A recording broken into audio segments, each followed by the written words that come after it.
أسعد الله صباحكم بالخير واليمن والبركات. صباح الخير سيدتي الجميلة، صباح الخير صديقي العزيز. وكلمتين ونص وعلى السريع بنقولهم لمين؟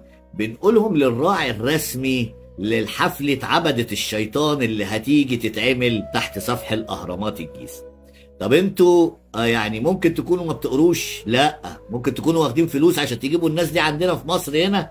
لا. ممكن يكونوا هم مسيطرين عليكم وعارفين انتوا بتعملوا ايه، فبتعملوا لهم الحفلات دي انتوا عشان تدخلوا مغني بيغني لعبدة الشيطان، وحفلات صاخبة الناس بتموت فيها والشباب بتموت فيها والبنات بتموت فيها، وعشان تعلموا الشباب بتاعتنا ازاي يعبدوا الشيطان. انتوا انتوا مش دريانين. بس العيب مش عليكم على فكرة. فين رئاسة الوزراء؟ فين مجلس النواب؟ فين الازهر الشريف؟ فين الاوقاف توقف الكلام والمسخره اللي عايزين تعملوه في مصر ده؟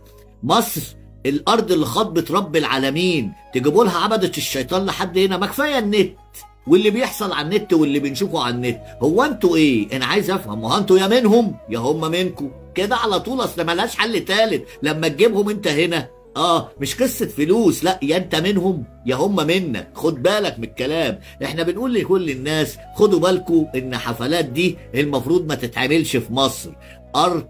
الارض الطيبة، ارض الطهارة، ارض الايمان.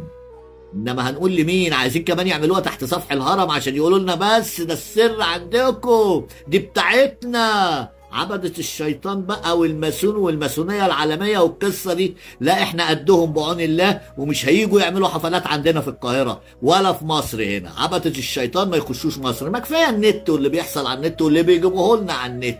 اتقوا الله فينا بقى، عشان ايه؟ ما خلاص الابلاتين هيلدع عليكم. نهاركم جميل، نهاركم سعيد للناس المحترمين. بلا راعي رسمي بلا راعي فقري.